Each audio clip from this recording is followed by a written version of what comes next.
So with this test, it's a little bit more advanced, but it really helps you target to see if you end up having tight hip flexors and a couple other things. And I'll get Donnelly to demonstrate it. And what this test is specifically called is the Thomas test. So I'm looking at going on the edge of a table. So I'm sitting on the edge of the table, preferably like where my sit bones are, ischial tuberosities. So I'm sitting there, and then I'm going to take one of the knees and pull it up towards me. So now what I've done is I've kind of locked up that pelvis. You can see Donnelly's got great posture, upright posture, and now she's going to rock back, and she's going to let that other leg hang there. And I'm looking at three different things. I'm looking for three things that could be happening. I want to see if the hamstring or the back of the thigh, if it's off of the, if it's kind of off of the mat or the plinth here. And what that'll end up showing me is hip flexor tightness. So with Donnelly, she's fine. The back of her hamstring is like below the plinth area. So she's fine when it comes to hip flexor tightness or iliopsoas tightness. The second thing I'm looking at is I want to take a look at this knee here. Now, if the bend in the knee ends up being greater than 70 degrees, then what that ends up showing me it ends up showing me that she ends up being tight in that rectus femoris. So what I'm looking at is, this ends up being 90. If it ends up being less than 70, so from here to straight, it ends up showing me that she ends up being tight in that rectus femoris muscle.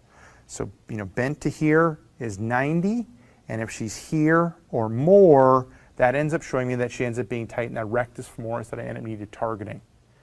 Now the third, so with her, she ends up being, it looks like that she's tight in that rectus femoris, and it's something that I need to work on. Then the third thing that it ends up showing me is I'm looking at her knee and seeing how it is in line with her hip. If the knee is out to the side, that ends up showing me that she ends up having IT band tightness. So out to the side here, there ends up being tightness in the IT band.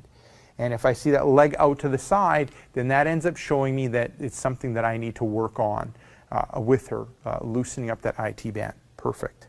And now, Donnelly, I'll get you to switch over and go to the other side. So we looked at that right leg. Now we'll try the other side. Good, pulling it close, great, rocking back. And then I'm going to work a little quicker with this one. So I'm looking here, she's fine with a hip flexor tightness or iliopsoas. If I'm looking here, is it looking at this being 90, is she less than 70? So I would say yes. And if I kind of test, I can see that she's tight through there. It's something that I need to work on with her. If I look at that knee in line with the hip, it's fine that it's not popped out to the side, but if it was popped out to the side like this, the knee outside of that hip, that would show me that she has IT band tightness, so she doesn't. Perfect, Donnelly. So looking at all that, it shows me that with Donnelly, I need to work on her rectus femoris or like her quad tightness, and she's fine when it comes to hip flexor tightness, and she's fine with IT band tightness. And if you saw some of the other videos that I have done with Donnelly, you could see that she ends up being good when it comes to her hip flexor flexibility. So there you go. Give that test a go. What ends up working well is if you use like your iPhone and you go through the movement and someone kind of films you go through the movement from the side and from the front, you can end up taking a look at it.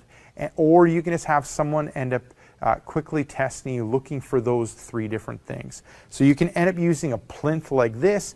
If you're in a gym setting, you can end up using like a bench to go through the test. If you're at home, you can use your table, but kind of be cautious when it comes to the table and don't go too crazy or it'll flip over. And that's from experience. Testing things out at home on the kitchen table. So make sure that you end up on a good stable table when you're going through this exercise. So this is Rick Casellas from exercisesforinjuries.com. Give that advanced test, that advanced hip flexor test, a go, and let me know how what the results are for you. So this is Rick Casells from exercisesforinjuries.com. Make sure to swing by exercisesforinjuries.com. Enter in your injury or pain. There's a good chance of an article, video, or an interview that'll help you with your injury or pain. So this is Rick Casells from exercisesforinjuries.com saying take care and bye-bye.